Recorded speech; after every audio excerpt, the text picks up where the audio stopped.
আসসালামাইকুম গাইস, আজকে আমরা দুইজন বেরিয়েছিলাম ঘুরতে। তো আজকে আসলে মনটা তেমন একটা বেশি একটা ভালো না। দুইটা লোকের জানাজা বলে আছে আমাদের হুজুর। তো মনটাই আসলে একটু নরম, খুবই বরাক্রান্ত হৃদয় আজকে। তো হুজুর আজকে একটা আমল শিখাই দিবেন আপনাদেরকে, যেটা আপনারা করলে প্রতিদিন আপনাদের সওয়াব হবে, আখিরাতের কাজে আসবে। ছোট করে একটা আমল বলেন হুজুর।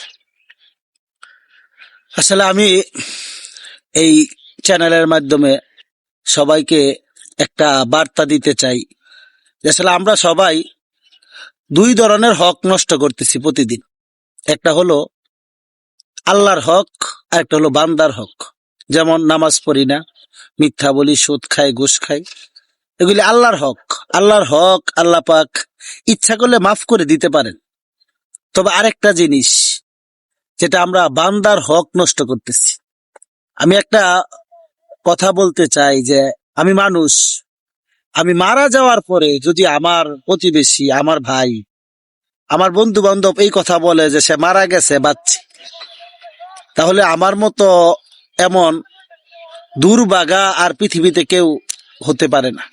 আর আমি মারা যাওয়ার পরে যদি আমার প্রতিবেশী, আমার বন্ধু বান্ধব, আমার ভাই এই কথা বলে, লোকটা মারা গেছে, কতই না ভালো মানুষ ছিল, তাহলে আমি মনে করি আমার জীবন সাকসেস।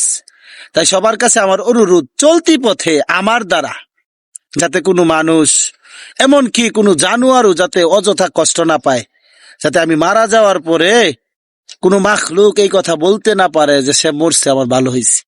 সবার কাছে অনুরোধ যে বান্দার হক যাতে আমার দ্বারা নষ্ট না হয়, কোনো মানুষ যাতে আমার দ্বারা কষ্ট না পায়, আমরা সবাই এই চেষ্টা করব। ইনশাআল্লাহ যদি বান্দা আমার দ্বারা কষ্ট না পায়, আশা করি আল্লাহ পাক যেহেতু আমাদেরকে বানাইছেন, আল্লাহর হক নষ্ট যদি হয়ে যায়, ইনশাআল্লাহ আল্লাহ আমাদেরকে মাফ করে দিবেন, কিন্তু বান্দার হক আল্লাহ কখনো মাফ করবেন না।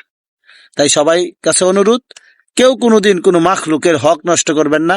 আল্লাহ পাক আমাকে সহ সবাইকে বান্দার হক যথারীতিভাবে আদায় করার তৌফিক দান করুক। আসসালামু আলাইকুম।